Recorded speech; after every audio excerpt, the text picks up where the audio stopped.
नमस्कार दोस्तों, स्वागत है आप सभी का आपके अपने चैनल ज्ञान गुरु एकेडमी में। और बच्चों, आई थिंक कि आप लोग ने काफ़ी प्यारा और सपोर्ट दिया है। जो क्लास 12th की शिक्षा शास्त्र की बच्चों क्लासेज आती हैं, इनमें आपका काफ़ी सपोर्ट होता है, काफ़ी प्यार होता है। बच्चों, सारे वीडियोज पे आपने काफ़ी प्यार दिया है। उम्मीद करता हूँ कि इस वीडियो को भी आप बहुत प्यार देंगे। और बच्चों, संजीवनी बूटी वाली क्लास जो हम एग्जाम ओरिएंटेड क्वेश्चंस करा रहे हैं चैप्टर वाइज, इसको भी आपका काफ़ी प्यार मिला हुआ है बच्चों। ठीक है, तो आज के क्लास में पढ़ने वाले हैं बच्चों चैप्टर नंबर 6 का पार्ट नंबर 3, जो कि हम करवा रहे हैं बच्चों चैप्टर वाइज इंपॉर्टेंट क्वेश्चंस को। तो आज के क्वेश्चंस में इस चैप्टर से जितने भी महत्वपूर्ण लघु उत्तरीय प्रश्न होंगे बच्चों, जो कि 6 नंबरों में पूछे जाते हैं, सारे इंपॉर्टेंट क्वेश्चंस को मैं बच्चों इस वीडियो में कवर कराने वाला हूँ। ठीक है, इस वीडियो में सारे इंपॉर्टेंट क्वेश्चंस को कवर करा दूंगा बच्चों। तो आप लोग ज़्यादा से ज़्यादा धैर्य के साथ इस वीडियो को प्यार करें, सपोर्ट दें, ताकि बच्चों ज़्यादा से ज़्यादा मैं अच्छा कर सकूँ।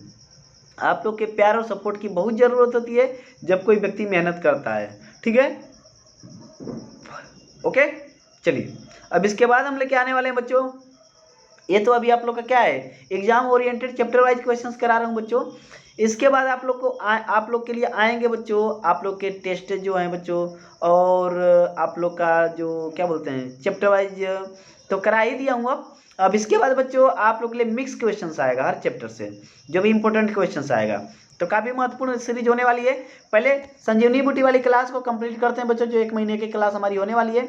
आइए लघु उत्तरीय का पहला प्रश्न देखते हैं बच्चों, कितना महत्वपूर्ण है। पर्यावरण शिक्षा को विद्यालय पाठ्यक्रम में स्थान मिलना चाहिए, यह आज की मांग है। इस संबंध में एक संक्षिप्त टिप्पणी लिखिए। अथवा पर्यावरणीय शिक्षा वर्तमान समय की एक महत्वपूर्ण आवश्यकता है, स्पष्ट कीजिए। क्वेश्चन ऐसे भी आपसे पूछा जा सकता है, पर्यावरण शिक्षा की आवश्यकता एवं महत्व का उल्लेख कीजिए।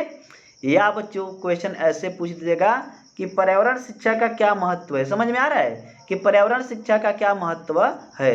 ठीक है बच्चों, तो इसके बारे में मैंने आप लोग को बच्चों दीर्घ उत्तरीय प्रश्न जो आएगा उसमें कराया हुआ। और इसके बाद जब हमने आप लोग को कराया था, ध्यान से समझिएगा, क्या बोलते हैं, जो मैंने आप लोग को कराया था बेटा, जो चैप्टर पढ़ाया था उसमें भी इस चीज़ को काफ़ी अच्छी तरीके से कराया है। तो क्वेश्चन आए थे कि आप लोग कर लेंगे, कोई दिक्कत नहीं होने वाली आप लोग को। फिर भी यदि ना कर पाए तो कमेंट बॉक्स में कमेंट आप लोग के लिए खुला है बेटा, दिल खोल के कमेंट कीजिए और कहिए कि सर हम इसे कर सकते हैं। इतना पढ़ाने के बाद यदि आपने वीडियो जो नहीं देखी है पुरानी, जो चैप्टर वाइज मैंने पढ़ाई हुई है बेटा, जो पूरा चैप्टर पढ़ाया है, तो प्ले लिस्ट में उसकी बना दिया हूँ, जाके पूरी वीडियोज को देख लेना। ओके, चलिए अगला क्वेश्चन देखते हैं। बाकी बच्चे, जो पहला प्रश्न था ना, महत्वपूर्ण क्वेश्चन था, इंपॉर्टेंट था, लिख के याद कर लीजिएगा आप लोग, ताकि बोर्ड एग्जाम में आ जाए तो अच्छा कर सकें। देखिए, पर्यावरणीय प्रदूषण से आप क्या समझते हैं, इसके कारणों की व्याख्या कीजिए। पर्यावरण के किसी एक भाग अथवा सभी भागों का दूषित होना पर्यावरण प्रदूषण कहलाता है। यहाँ दूषित होने का अर्थ है कि प्राकृतिक पर्यावरण में कुछ ऐसे परिवर्तन हो जाएं, ठीक है बच्चों, कुछ ऐसे परिवर्तन हो जाए, ठीक है, जो कि मानव का व स्वयं पर्यावरण के लिए हानिकारक हो। ठीक है, अब देखें बच्चों, वह मानव के लिए भी और स्वयं पर्यावरण के लिए भी क्या हो बच्चों, हानिकारक हो। क्लियर है, चलिए बेहतरीन तरीके से करेंगे बच्चों। अब देखिए आ रहा है कि पर्यावरण प्रदूषण के कारण, क्योंकि क्वेश्चन में पूछा था बच्चों, तो कारण तो हमें बताना पड़ेगा। तो पर्यावरण प्रदूषण के कारण जो है निम्नलिखित हैं। पहला निर्वनीकरण, दूसरा है औद्योगिकीकरण एवं नगरीकरण, और तीसरा होगा खनन गतिविधियां, चौथा है घरेलू अपशिष्ट, और बच्चों पांचवा है स्वचालित वाहन, छठवां है वाहित मल, सातवां है कीटनाशकों का प्रयोग, और आठवां है रेडियोधर्मी पदार्थ। क्लियर है, चलिए प्रश्न संख्या 3 बच्चों काफी महत्वपूर्ण है। पर्यावरण संरक्षण से आप क्या समझते हैं, जल प्रदूषण को रोकने के लिए क्या उपाय करने चाहिए। देखिए, पर्यावरण संरक्षण का अर्थ है संपूर्ण पर्यावरण की रक्षा करना। इसके लिए आवश्यक है कि पर्यावरण को सभी प्रकार के प्रदूषण से बचाने के यथासंभव उपाय किए जाएं। इसके साथ साथ जंगलों की रक्षा करना अर्थात पेड़ों की अंधाधुंध कटाई को रोकना भी पर्यावरण संरक्षण का एक महत्वपूर्ण कार्य है। जल प्रदूषण को रोकने के उपाय, चलिए बच्चा देखते हैं जल प्रदूषण को रोकने के क्या उपाय हैं। तो जल प्रदूषण को रोकने के निम्नलिखित उपाय हैं। जल प्रदूषण को रोकने के लिए मुख्य जल स्रोतों को दूषित होने से बचाना आवश्यक है। बिल्कुल सही बात है बच्चों, जो मुख्य जल स्रोत हैं, जहां से जल निकल रहा है बच्चों, उन्हें बचाना बहुत जरूरी है। इसके लिए ऐसे उपाय किए जाने चाहिए कि घरेलू गंदा पानी तथा मल मूत्र एवं जैव विसर्जनों को जल स्रोतों में नहीं डालना चाहिए। मृत व्यक्तियों एवं पशुओं के शवों को जल में विसर्जित नहीं करना चाहिए। औद्योगिक संस्थानों से निकलने वाले दूषित जल को जल के मुख्य स्रोतों से में मिलने से रोकना चाहिए। इसके अतिरिक्त जल के स्थानीय स्रोत की स्वच्छता के भी समस्त उपाय किए जाने चाहिए। ठीक है बच्चों, क्लियर हो गया? जो भी चीजें समझ में ना आए बेटा, कमेंट बॉक्स खुला हुआ है, कमेंट बॉक्स में कमेंट करते रहिएगा। ठीक है। पर्यावरण प्रदूषण को रोकने में ओजोन परत की भूमिका बताइए। अब देखो बेटा, पर्यावरण प्रदूषण को रोकने में ओजोन परत की भूमिका तो बहुत ही अधिक है। फिलहाल समझ लेते हैं अच्छी तरीके से। धरातल से लगभग 50 किलोमीटर की ऊंचाई पर समताप मंडल में ओजोन गैस का संकेंद्रित रूप ओजोन परत कहलाता है। ओजोन परत सूर्य से आने वाली पराबैंगनी किरणों को अवशोषित कर उन्हें पृथ्वी पर आने से रोकती है। यदि ये किरणें सीधे धरातल पर आने लगें तो चर्म संबंधी अनेकों रोग के प्रति मानव व अन्य जीव सुभेद्य हो जाएंगे। अतः हमारे वायुमंडल में ओजोन की परत एक छतरी के रूप में विद्यमान है, जो हमारे लिए एक सुरक्षा कवच की भूमिका निभाती है। वर्तमान में क्लोरोफ्लोरो कार्बन, CFC व अन्य गैसों के कारण ओजोन परत का ह्रास हो रहा है, जो पर्यावरण के लिए हानिकारक है। अगला प्रश्न है बच्चों, जो कि देखिए कितना अच्छा प्रश्न है बच्चों। पर्यावरण प्रदूषण का जनजीवन पर क्या प्रभाव पड़ता है, अथवा पर्यावरण प्रदूषण से मानव को खतरा हो गया है, स्पष्ट कीजिए। चलिए बेटा देखते हैं। देखिए, पर्यावरण प्रदूषण का जनजीवन पर प्रभाव।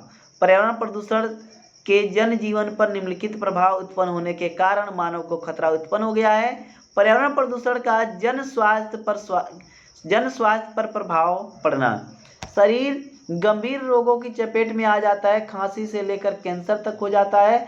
जल प्रदूषण को पाचन तंत्र संबंधी रोग, ध्वनि प्रदूषण से बहरापन तथा उच्च रक्तचाप रोग होता है। जन सामान्य की कार्य क्षमता पर प्रभाव पड़ना। प्रदूषित वातावरण में व्यक्ति पूर्ण रूप से स्वस्थ नहीं रह पाता। शरीर की चुस्ती एवं स्फूर्ति घट जाती है, जिससे उसकी कार्य क्षमता भी घटने लगती है। अगला है बच्चों, आर्थिक जीवन पर प्रभाव पड़ना। प्रदूषण का प्रभाव जन सामान्य की आर्थिक गतिविधियों एवं आर्थिक जीवन पर भी पड़ता है। कार्य क्षमता के कम होने से व्यक्ति की उत्पादन दर घटती है, जिससे उसकी आय भी घटने लगती है। रोगों के उपचार हेतु धन का व्यय होने से आर्थिक स्थिति बिगड़ने लगती है। अगला प्रश्न बच्चों, पर्यावरण शिक्षा का अर्थ बताते हुए वायु प्रदूषण के कारण बताइए।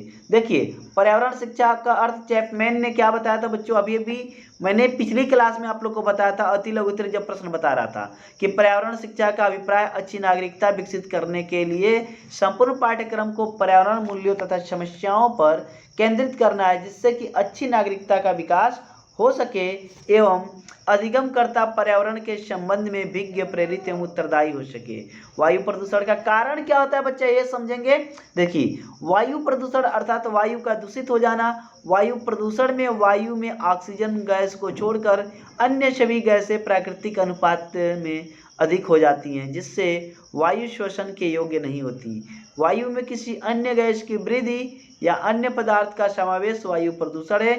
वायु प्रदूषण के मुख्य कारण जैसे धुएं, औद्योगिक अपशिष्ट, धातुकर्मी प्रक्रम, कृषि रसायन, कीटनाशी, रेडियोधर्मी पदार्थ तथा निवर्णीकरण आदि हैं बच्चों। ठीक है, ओके। चलिए, और ये शायद आप लोग का आखिरी प्रश्न है बच्चों, आप लोग का जल प्रदूषण के किन्हीं दो कारकों की व्याख्या कीजिए। जल प्रदूषण के दो कारक निम्न है। पहला है प्राकृतिक कारण। जल प्रदूषण के प्राकृतिक कारण निम्नलिखित हैं: ज्वालामुखी, राख, धूल, अपक्षय आदि। जंगलों का जैविक कचरा जैसे कि सूखी पत्तियां, मरे हुए जीव जंतुओं के अवशेष आदि वर्षा द्वारा बहकर जलाशयों में मिल जाते हैं। कुछ विषैले तत्व जैसे कि बच्चों आपके आर्सेनिक हो गया, पारा हो गया, शीशा है, कैडमियम है आदि जल में घुलकर जल प्रदूषण करते हैं। मृदा अपरदन से, खनिजों के लीचिंग से भी जल प्रदूषण होता है। निछालन जो है बच्चों, वह प्रक्रिया जिसके द्वारा मिट्टी में विद्यमान घुलनशील संघटक जल में घुल जाते हैं और रिसते हुए जल के साथ मिट्टी में प्रवेश कर जाते हैं। मानव जनित कारक बच्चों, मानवीय क्रियाकलापों के कारण भी जल का अत्यधिक प्रदूषण होता है, जैसे घरेलू अपशिष्ट, औद्योगिक अपशिष्ट, कृषि कार्यों के कारण जैसे कीटनाशकों द्वारा आदि द्वारा, नाभिकीय अपशिष्ट, तेल रिसाव आदि। ठीक है बच्चों, और एक प्रश्न है बच्चों जो मैं आप लोग के लिए होमवर्क देने वाला हूँ, प्रदूषण रोकने के विभिन्न उपायों की विवेचना कीजिए। तो बच्चों कर लेंगे आप लोग। जो प्रदूषण रोकने के अलग अलग उपाय हैं उनकी आपको क्या करनी है, विवेचना करनी है। तो आप लोग बच्चा इस होमवर्क को अच्छी तरीके से कर लीजिएगा। और एक प्रश्न और है जो आप लोग के लिए होमवर्क के तौर पर ही रहेगा बच्चों, वह यह है कि पर्यावरण शिक्षा का क्या लक्ष्य है, इसकी संक्षेप में विवेचना कीजिए। ठीक है बच्चों, क्लियर हो गया। चलिए, तो सारे प्रश्न बच्चों मैंने आप लोग को कराया आज। जो भी चीज़ें समझ में नहीं आई होगी कमेंट बॉक्स में कमेंट जरूर कर दीजिएगा। चलिए मिलते हैं आप लोग से अगले क्लास में, तब तक के लिए धन्यवाद, बाय बाय, खुदा हाफिज।